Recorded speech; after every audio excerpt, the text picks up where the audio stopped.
నమస్కారం. సిక్కోలు హృదయ స్పందన న్యూస్కు స్వాగతం. నేను మీ సత్యం. ఈరోజు వార్తా విశేషాలు ఇలా ఉన్నాయి. రాష్ట్రంలో ప్రజారంజక పాలన కొనసాగుతుందని ప్రజల మేలు కోరే ముఖ్యమంత్రి వైఎస్ జగన్మోహన్ రెడ్డి పరిపాలనలో ప్రజానికం సుభిక్షంగా ఉన్నారని ఏపీ స్పీకర్ తమ్మినేని సీతారాం పేర్కొన్నారు. గురువారం పొందూరులో ఇంటింటికి ఎన్నికల ప్రచార కార్యక్రమాన్ని నిర్వహించారు. ఈ సందర్భంగా ఆయన మాట్లాడుతూ అన్ని వర్గాల ప్రజానికం సుఖ సంతోషాలతో ఉండేలా పాలనలో సరికొత్త వరవడి సృష్టించారని అన్నారు. ఖరీఫ్ సీజన్ ప్రారంభం కాకముందే రైతాంగానికి రైతు భరోసా పథకంలో భాగంగా వ్యక్తిగత ఖాతాలకు నగదు బదిలీ చేశారని గుర్తు చేశారు. పాఠశాల విద్యార్థులకు జగనన్న కిట్లు పంపిణీ చేశారని, మహిళలకు వారి వ్యక్తిగత ఖాతాల్లో నగదు బదిలీకి శ్రీకారం చుట్టారని, ప్రతి గ్రామంలో పాఠశాల విద్యార్థులు చదువులో మరింతగా రాణించేలా పాఠ్య ప్రణాళికల విధానంలో సమగ్రమైన మార్పులు తీసుకొచ్చారని అన్నారు. ఈ కార్యక్రమంలో MPP Killi Usharani, ZPTC Lolu Kantharao, PSCS అధ్యక్షులు Konchada Ramanamurthy, market committee chairman Badana Sunil, జిల్లా మహిళా సంయుక్త కార్యదర్శి కోన రమణమ్మ పాల్గొన్నారు. శ్రీకాకుళం నియోజకవర్గం టీడీపీ ఇన్ఛార్జ్ మాజీ ఎమ్మెల్యే గుండ లక్ష్మీదేవికి ఆ పార్టీ అధిష్టానం అసెంబ్లీ అభ్యర్థిగా పోటీ చేసేందుకు టికెట్ నిరాకరిస్తూ గొండు శంకర్ పేరును ప్రకటించింది. ఈ వార్త నియోజకవర్గం అంతటా చక్కెర్లు కొట్టడంతో గుండా అభిమానులు వెనువెంటనే అరసవెల్లిలోని గుండ ఇంటికి చేరుకుని చాలా ఆందోళన వ్యక్తం చేశారు. 40 ఏళ్లుగా పార్టీనే నమ్ముకొని ఉన్న గుండ దంపతులు కాదని వేరే వ్యక్తికి టికెట్ ఇవ్వడంపై అభిమానులంతా బగ్గుమన్నారు. తమ సత్తా ఏంటో ఎన్నికల్లో తెలియజేస్తామని అన్నారు. ఈసారి టికెట్లను పార్టీ అమ్ముకోవడం వలనే గుండ లక్ష్మీదేవికి టికెట్ రాలేదని, దీనికి కారణమైన నేతలు గెలుపును కూడా తాము అడ్డుకుంటామని చాలా మంది కార్యకర్తలు అభిమానులైతే ధర్మాన ప్రసాదరావు ఈ నియోజకవర్గంలో గెలుపు సునాయాసమంటూ మళ్లీ వైకాపా అధికారంలోకి వస్తుందని చెబుతున్నారు. ఈ సందర్భంగా ఇంటి ముందు పార్టీ కరపత్రాలను కాల్చివేసి వారి నిరసన తెలియజేశారు. ఆ మంటల్లో చంద్రబాబు నాయుడు, లోకేష్ ఫోటోలను వేసి తగలబెట్టారు. సైకిల్ను కూడా మంటల్లో వేసి వారి నిరసన తెలిపారు. అనంతరం గుండ దంపతులు మాట్లాడుతూ కార్యకర్తలు అభిమానులతో చర్చలు జరిపి ఏ నిర్ణయం తీసుకోవాలో ఒక నిర్ణయానికి వచ్చాక పూర్తి వివరాలను ప్రకటిస్తామని మీడియాకు తెలిపారు. క్షయవ్యాధి నివారణకు అందరూ సహకరించాలని జిల్లా వైద్య ఆరోగ్య శాఖ అధికారి డాక్టర్ బొడ్డేపల్లి మీనాక్షి పేర్కొన్నారు. శుక్రవారం జిల్లా వైద్య ఆరోగ్య శాఖ అధికారి కార్యాలయంలో ప్రపంచ క్షయ నివారణ దినోత్సవంపై జిల్లా టీబీ కంట్రోల్ అధికారి, అదనపు జిల్లా వైద్య ఆరోగ్య అధికారి డాక్టర్ ఎం ప్రసాదరావుతో కలిసి మాట్లాడుతూ మార్చి 24న ప్రపంచ క్షయవ్యాధి నివారణ దినోత్సవం అని, ప్రపంచవ్యాప్తంగా మానవాళిని పట్టి పీడిస్తున్న భయంకరమైన వ్యాధులలో క్షయవ్యాధి ఒకటని తెలిపారు. క్షయవ్యాధి పట్ల సమాజాన్ని పూర్తి స్థాయిలో మరింత చైతన్యవంతం చేయుటకు ప్రభుత్వ సంస్థలతో పాటు పేరొందిన స్వచ్ఛంద సంస్థలు నడుం బిగించినట్లు వివరించారు. క్షయవ్యాధి అంటువ్యాధి అని, మైక్రో బ్యాక్టీరియా ట్యూబర్క్లోసిన్ అనే సూక్ష్మజీవి ద్వారా ఇది సంక్రమిస్తుందని అన్నారు. 2 వారాలకు మించి దగ్గు, ఇతర లక్షణాలు, ఆయాసం, బరువు తగ్గుట, కఫంలో రక్తం పడుట, ఛాతి నొప్పి, సాయంకాల జ్వరం, రాత్రి నిద్రలో చెమట పట్టుట మొదలైనవి క్షయరోగి లక్షణాలని తెలిపారు. గత ఏడాదిలో 3540 కేసులు జిల్లాలో వచ్చాయని, వాటిని పూర్తిగా తగ్గించేందుకు చర్యలు తీసుకున్నట్లు తెలిపారు. 2025 నాటికి క్షయవ్యాధిని పూర్తిగా పారద్రోలడానికి ప్రతి ఒక్కరూ సహకరించాలని అన్నారు. ప్రతి ఒక్కరూ టీబీ నివారణకు కృషి చేయాలని అన్నారు. మనకి క్షయ నివారణ గురించి చాలా కార్యక్రమాలు చేస్తున్నామండి. మనం ఆల్రెడీ దీన్ని క్షయ నివారణలో మనం 3 times బ్రాంజ్ మెడల్ కూడా తెచ్చుకున్నాము. సో మన దగ్గర లాస్ట్ 3 years నుంచి మనం ఐడెంటిఫికేషన్కి కొత్త కేసులని ఐడెంటిఫై చేయడానికి కూడా చాలా అంటే ముమ్మరంగా ఏఎన్ఎంల చేత కానీ, ఆశాల చేత కానీ సర్వీసెస్ వాళ్ళ సర్వే చేయిస్తున్నాం. అందులో భాగంగా మనము 2021కి గాను 2925 కేసులు అయితే 2022 3219 కేసులు కొత్త కేసులు నోటిఫికేషన్స్ వస్తాయి. 2023 జనవరి నుంచి డిసెంబర్ వరకు 3540 అంటే 90% ఆఫ్ ది టార్గెట్ మనం అచీవ్ అయ్యాం. కొత్త కేసులను ఐడెంటిఫై చేసాం. ఈ కొత్త కేసులన్నిటికీ కూడా ప్రభుత్వ పరంగా 500 రూపాయలు, అలాగే న్యూట్రిషన్ పరంగా 700 రూపాయలు పేషెంట్లకి 6 నెలల పాటు ఇవ్వడం జరుగుతుంది. వీటితో పాటు కేసును ప్రైవేట్ డాక్టర్ ఎవరైనా ఐడెంటిఫై చేసి మనకి ఇచ్చిన ఆ డాక్టర్ కూడా మనం ఇన్సెంటివ్ ఒక 500 రూపాయలు ఇవ్వడం జరుగుతుంది. అలానే సపోర్టర్స్ అంటే ఆశాస్కి ఆ కేసు ట్రీట్మెంట్ సపోజ్ 6 నెలల కేసు ట్రీట్మెంట్ అయిపోతే 6 నెలల తర్వాత ఆశ అకౌంట్లో 1000 రూపాయలు పడుతుంది. సక్రమంగా రోజు వాళ్ళ చేత మందులు మింగించడం అన్నీ కూడా ఆశ డ్యూటీ ఉంటుంది. సూపర్వైజ్ చేస్తారు అది whether they have taken the tablets or not అనేది. ఆ విధంగా తీసుకున్నదైతే సరే ట్రీట్మెంట్ కంప్లీట్ అయ్యి అది క్షయ ఫ్రీ అన్న పేషెంట్ నిర్ధారణ అయితే ఆశాకి అకౌంట్లో కూడా 1000 రూపాయలు పడుతుంది. అలాగే ఈ మొండి కేసులకి వీటికి కూడాను కరెక్ట్గా ట్రీట్మెంట్ 6 నెలలకు కానీ 9 నెలల వరకు ఉంటే 9 నెలలకు లేదా 12 నెలలకు కంప్లీట్ అయితే ఆ కేసులకు కూడా 4,000 రూపాయలు ఆశా అకౌంట్లో పడుతుంది. సో ఈ ట్రీట్మెంట్ ఆ మొండి కేసులకి వాళ్ళకి క్షయించి వాళ్ళు బయటపడేటట్టు చేయగలిగిన సామర్థ్యం, అంటే మందులు రాయడం వరకు డాక్టర్ చేయగలిగాను, అది మింగేది వాటిని వాళ్ళని సూపర్వైజ్ చేసేది ఆశాస్. కాబట్టి ఈ సపోర్టివ్ ఇన్సెంటివ్ ఆశాలకి ఇవ్వడం జరుగుతుంది. ఈ సంవత్సరం మన నినాదము yes we can end TB. So అవును, మేము టీబీని అంతం చేయగలం. సో వీటి కోసం ఎన్నో కార్యక్రమాలని మనం నిర్వర్తిస్తున్నామండి. టీబీ డే కూడా మనం టీబీ ముక్త్ భారత్ అంటూ ప్రోగ్రామ్ కూడా మనం కండక్ట్ చేస్తున్నాము. ఈ టీబీ ద్వారా పంచాయతీలు, టీబీ ఫ్రీ పంచాయతీలు ఎన్నున్నాయి మన జిల్లాలో అనేది కూడా ఐడెంటిఫై చేసాము. 21 జిల్లా పంచాయతీలను గుర్తించాము. 21 పంచాయతీలను ఐడెంటిఫై చేయగలిగాము. సో 21 పంచాయతీల లిస్టు మనం సెంట్రల్ గవర్నమెంట్కి పంపించడం జరిగింది. సో మిగిలింది మన టీబీ ఇన్ఛార్జ్. శ్రీకాకుళం పట్టణంలో శ్రీ సంతోషమాత అమ్మవారి దేవస్థానంలో శుక్రవారం తెల్లవారుజామున అమ్మవారికి ఆలయ ప్రధాన అర్చకులు మోదుకూరి కిరణ్ శర్మ ప్రత్యేక పూజలు నిర్వహించారు. శోభాయమానంగా అమ్మవారికి సుప్రభాత సేవ, మహాన్యాస పూర్వక నమక చమక పంచసూక్తములతో క్షీరాభిషేకం నిర్వహించారు. అమ్మ నామస్మరణతో అమ్మవారి దేవాలయం మారుమ్రోగింది. భక్తులు ప్రత్యేక పూజలు, కుంకుమ పూజలు, అర్చనలు, ఉద్యాపనలు జరిపించుకొని అమ్మవారిని దర్శించుకున్నారు. అర్చకులు భక్తులకు తీర్థప్రసాదాలు అందజేసి వేద ఆశీర్వచనం అందజేశారు. అనారోగ్యంతో పాటు ఆర్థిక ఇబ్బందులతో బాధపడుతున్న నిరుపేద కుటుంబానికి ఎమర్జెన్సీ బ్లడ్ సర్వీస్ గ్రూప్ శుక్రవారం అండగా నిలిచింది. ఈ సందర్భంగా ఎమర్జెన్సీ బ్లడ్ సర్వీస్ గ్రూప్ సేవలు అమూల్యమని, వీరి సేవలు నిస్వార్థమని Red Cross chairman P Jaganmohan Rao, Star Club coordinator S Joginaidu, సేవకులు డాక్టర్ నిక్క అప్పన్న కొనియాడారు. నగరంలోని స్థానిక రాజీవ్ గృహకల్ప కాలనీలో నివాసం ఉంటున్న భోగి శ్రీరామూర్తి కుమార్తె హరితకు ఈ నెల 24న వివాహం కానుండగా వారి ఆర్థిక సమస్యలను తెలుసుకున్న emergency blood service group founder Nandi Umashankar emergency blood service group సభ్యులు దృష్టికి తీసుకువెళ్లగా స్పందించిన సభ్యులు హరిత వివాహానికి ఆర్థికంగా సహకరించడం చాలా ఆనందంగా ఉందని అతిథులు కొనియాడారు. అనంతరం ఉమాశంకర్ మాట్లాడుతూ ఆపదలో ఉండే వారిని ఆదుకోవాలని చెప్పిన వెంటనే ఆదుకున్న ఎమర్జెన్సీ బ్లడ్ సర్వీస్ గ్రూప్ సభ్యులకు కృతజ్ఞతలు తెలిపారు. కార్యకర్తల నిర్ణయమే తమ నిర్ణయమని మాజీ ఎమ్మెల్యే గుండ లక్ష్మీదేవి తెలిపారు. ఈ మేరకు శుక్రవారం ఆమె ఇంటి వద్ద కార్యకర్తలతో సమావేశమైన గుండ దంపతులు సుదీర్ఘంగా చర్చించాక కార్యకర్తల నిర్ణయమే తమ నిర్ణయం అంటూ మీడియాకు వెల్లడించారు. కార్యకర్తలు ఇండిపెండెంట్ గా పోటీ చేయాలని నినాదాలు చేశారు. ఇప్పటికే గుండ లక్ష్మీదేవికి సీట్ ఇవ్వకుండా గుండు శంకర్ కు టీడీపీ అధిష్టానం టికెట్ ఇచ్చిన క్రమంలో శుక్రవారం ఆందోళనలు కొనసాగుతుండగా శ్రీకాకుళం నియోజకవర్గానికి భాజపా అభ్యర్థికి టికెట్లు ఇవ్వాలంటూ మంతనాలు సాగిస్తున్నట్లు సమాచారం. ఏ రోజు మమ్మల్ని వదలకుండా ఉన్న మీ మాటని నేను ఈరోజు గౌరవించుకుంటున్నాను. 5 సంవత్సరాలుగా పార్టీ అధికారంలో లేకపోయినా పార్టీ వాళ్ళు ఏ మెసేజ్ ఇచ్చినా సాయంత్రం 6 అవ్వని 7 అవ్వని ఎన్ని గంటలు అవ్వని ప్రతి ఒక్కరూ కూడా హాజరయ్యి ప్రతి కార్యక్రమాన్ని మనం నిర్వహించుకోవటం జరిగింది. ఆ విధంగా ఈ 5 సంవత్సరాలు మీరు నేను పిలవగానే రావడం, మీరందరూ కూడా ఎంతో జాగ్రత్తగా తెలుగుదేశం పార్టీని ముందుకు తీసుకువెళ్ళడానికి నడిపించారు. ఇలాంటి తరుణంలో 2 సంవత్సరాల క్రితం పార్టీ చీలికను మొదలయ్యింది. అప్పుడు నేను మన పార్టీ అధ్యక్షుడు అచ్చెన్నాయుడు గారి దగ్గరికి వెళ్ళి 3 సార్లు వెళ్ళాను. వెళ్ళి 3 సార్లు కూడా ఆయన్ని వాళ్ళని నన్ను కూర్చోబెట్టండి, వాళ్ళందరినీ కూర్చోబెట్టండి, నన్ను ఒక్కదాన్నే కూర్చోబెట్టండి. నా తప్పు అయితే నేను క్షమించమని అడుగుతాను. నా తప్పు లేకపోతే అందరం కలిసి పార్టీకి పనిచేస్తాం. ఈ ఒక్క విషయం మీరు చేయండి సార్ అని 3 సార్లు ఆడదానిగా నేను వెళ్ళి అడగడం జరిగింది. పాపం ఆయనకి 2 సంవత్సరాలు ఖాళీ లేక, 1 నిమిషం కూడా టైం లేక ఆయన పని చేయలేకపోయారు. అందువలన ఈరోజు ఈ విధంగా మళ్ళీ రావడం జరిగింది. పార్టీలో పెద్దలు ఎందుకు నిర్ణయించారో తెలీదు, కొత్త వ్యక్తి పేరు నిర్ణయించడం జరిగింది. అయితే ఇప్పుడు 80% కార్యకర్తలు, నీకు కుటుంబ సభ్యులు లాంటి తెలుగుదేశం పార్టీ కార్యకర్తలందరూ కూడా మా వెంటున్నారు.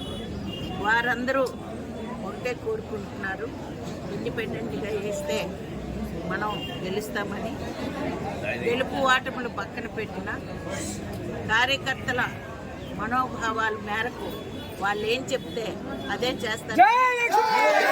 రణస్థలం మండలం బెజ్జిపురం గ్రామానికి చెందిన సురేష్ రేవతి దంపతులు 8 నెలల చిన్నారి కాలేయ సంబంధిత వ్యాధితో బాధపడుతుండగా చికిత్సకు 15 లక్షల రూపాయలు అవసరం కాగా సార్వకోటలో పనిచేస్తున్న వెటర్నరీ టెక్నీషియన్ రవికుమార్ సాహు 5,000 రూపాయలు తల్లిదండ్రులకు అందజేశారు. తాను అందించడంతో పాటు తన మిత్రుల సహకారంతో 12,000 రూపాయలను, అలాగే చేయి కలుపుదాం హెల్పింగ్ ఫౌండేషన్ 15,000 రూపాయలు, జిఎస్ హెల్పింగ్ హ్యాండ్స్ ఫౌండేషన్ 4,000 రూపాయలు, మొత్తం 32,000 రూపాయల ఆర్థిక సహాయాన్ని ఆ కుటుంబానికి Srikakulam Lions club blood bank ఆవరణలో అందజేశారు. ఈ సందర్భంగా లయన్స్ బ్లడ్ బ్యాంక్ మేనేజర్ మాట్లాడుతూ చిన్నారి వైద్యానికి దాతలు సహకరించారు, నిరుపేద కుటుంబాలను మనమంతా ఆదుకోవాల్సిన అవసరం ఉందని అన్నారు. వివరాలకు 8790944902కు సంప్రదించాలని వారు కోరారు.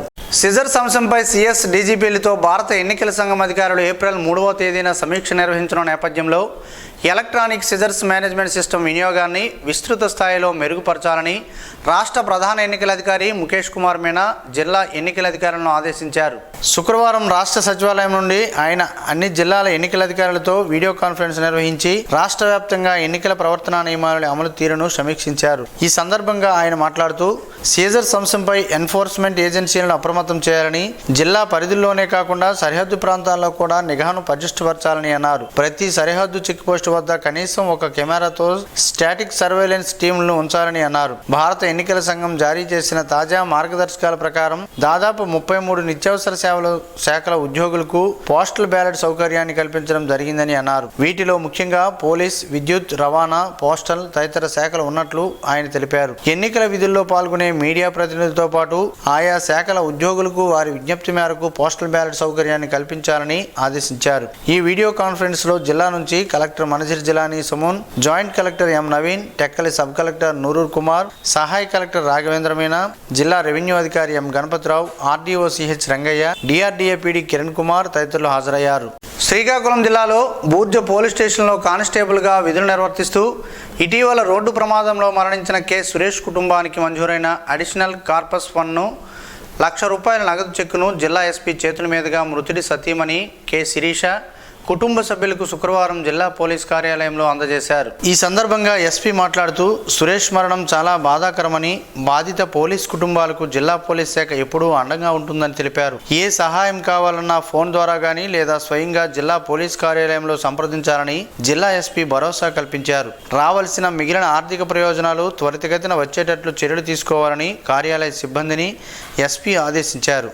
ఈ కార్యక్రమంలో ఏఓసిహెచ్ గోపీనాథ్ ఉన్నారు. సార్వత్రిక ఎన్నికల్లో పోటీ చేసే అభ్యర్థులు తప్పనిసరిగా కొత్త బ్యాంకు ఖాతాలను తెరవాలని జిల్లా కలెక్టర్ మనజిర్ జిలానీ సమన్ అధికారులను ఆదేశించారు. ఎన్నికల వ్యయ పర్యవేక్షణకు సంబంధించి జిల్లా స్థాయి బ్యాంకర్ల కమిటీ సమావేశంలో జిల్లాలోనే 27 ప్రధాన బ్యాంకుల సీనియర్ అధికారులతో కలెక్టర్ కార్యాలయంలో శుక్రవారం నిర్వహించిన సమీక్ష సమావేశంలో జాయింట్ కలెక్టర్ ఎం నవీన్ తో కలిసి ఆయన మాట్లాడారు. అభ్యర్థులు తమ పేరును లేదా వారి ఏజెంట్తో పాటు జాయింట్ ఖాతాలను కూడా తెరవచ్చని, అభ్యర్థి నామినేషన్ దాఖలు చేయడానికి ఒక రోజు ముందు కూడా ఖాతా తెరవచ్చని స్పష్టం చేశారు. బ్యాంకు ఖాతాలు ఏదైనా బ్యాంకు లేదా పోస్టాఫీసులో కూడా తెరవచ్చని, అన్ని బ్యాంకులు ప్రత్యేక కౌంటర్ను తెరిచి ప్రాధాన్యత ప్రాతిపదికన ఖాతాలు డిపాజిట్ ఉపసంహరణలకు వీరికి అనుమతించాలని, అలాగే బ్యాంకుల నుంచి పెద్ద ఎత్తున జరిగే నగదు ఉపసంహరణ లావాదేవీలపై పూర్తిగా ఎప్పటికప్పుడు పర్యవేక్షించాలని బ్యాంకులను ఆదేశించారు. జిల్లాలోనే 288 వివిధ బ్యాంకు శాఖలు ప్రతిరోజు తమకు సూచించిన 5 నివేదికలను నిర్దేశిత సమయంలోగా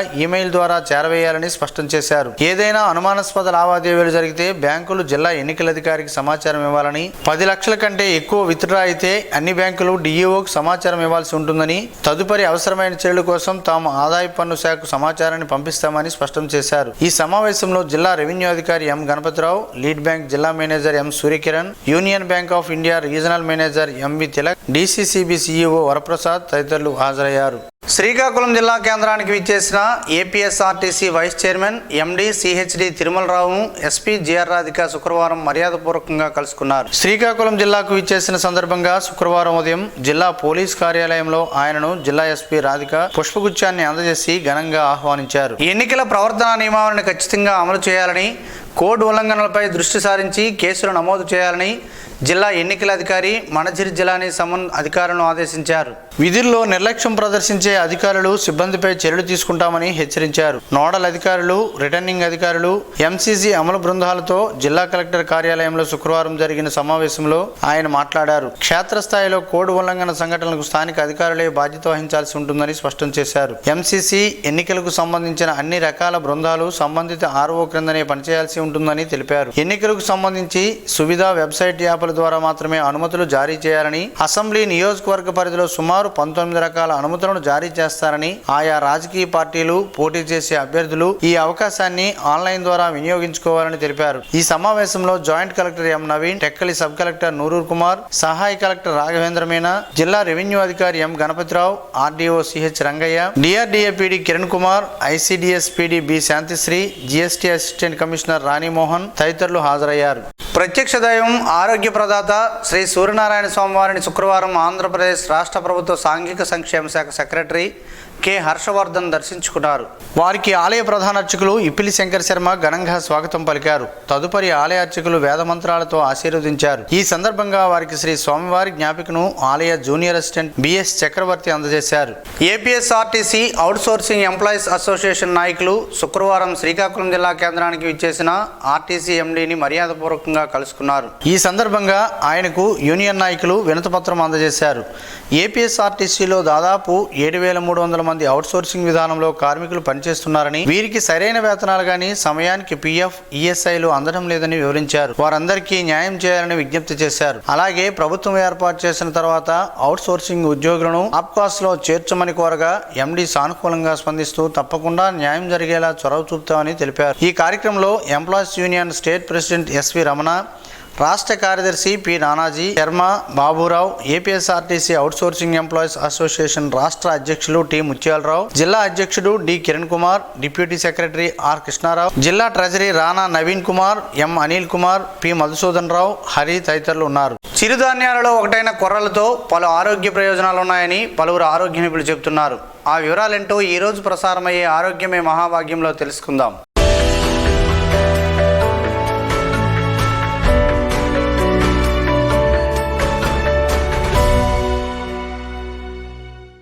రోగం ఏదైనా సరే కొర్రలతో పరిష్కారం పొందవచ్చని ఆరోగ్య నిపుణులు చెబుతున్నారు. పోషణ విషయానికి వస్తే మిలెట్స్ ఎల్లప్పుడూ పైచేయి సాధిస్తాయి. దక్షిణ భారత రాష్ట్రంలో విస్తృతంగా ఉపయోగించే ఆరోగ్యకరమైన మైనర్ మిలెట్లలో ఫాక్స్ స్టైల్ మిలెట్స్ ఒకటి.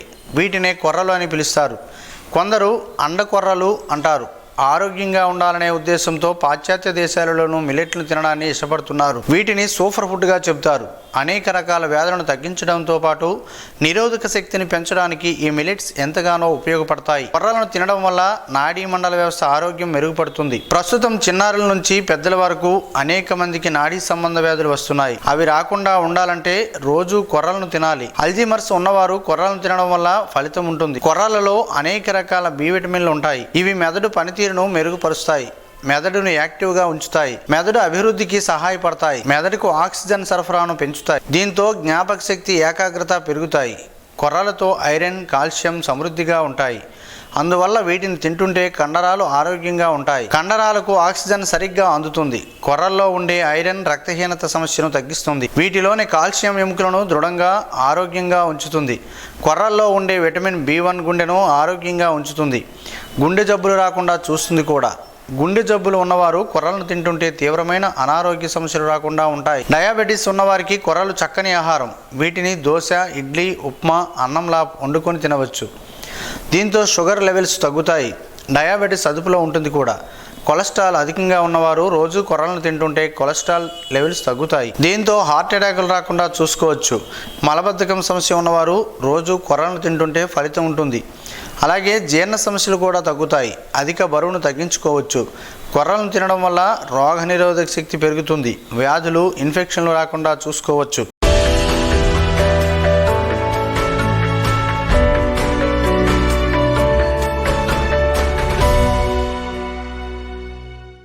ఈ రోజు వార్తల్లో ఒక మంచి మాటను విందాం, ఆచరిద్దాం. సమాజ శ్రేయస్సును కాంక్షిస్తున్న మహనీయుల మాటల్లో నుంచి ఈరోజు. జీవనం, గమనం, గమ్యం. నాగలి భుజాన వేసుకుని పొలానికి వెళ్లే ప్రతి రైతు బువ్వను దున్ని తెస్తాడు. హృదయంలో చింతించిన ప్రతి ఋషి అనుభూతిని కని తెస్తాడు. చరిత్ర సృష్టించిన వారికి చరిత్ర రాసే సమయం ఉండదు. సత్యం అనుభూతి చెందేవారికి ఆ అనుభూతి వ్యక్తీకరించడానికి మాటలు ఉండవు. ఓం శ్రీ గాయత్ర్యై నమః. స్పందన న్యూస్ ఇప్పుడు యూట్యూబ్లో అందుబాటులో ఉంచడమైనది. ఎస్డివి స్పేస్ స్పందన అని టైప్ చేసి ప్రేక్షకులు తమకు అనుకూలమైన సమయంలో న్యూస్ను వీక్షించగలరు. ఈ వార్తలు ఇంతటితో సమాప్తం. మరలా ప్రసారమయ్యే స్పందన న్యూస్లో కలుద్దాం. అంతవరకు సెలవు. నమస్కారం. మీ మాటే మా బాట.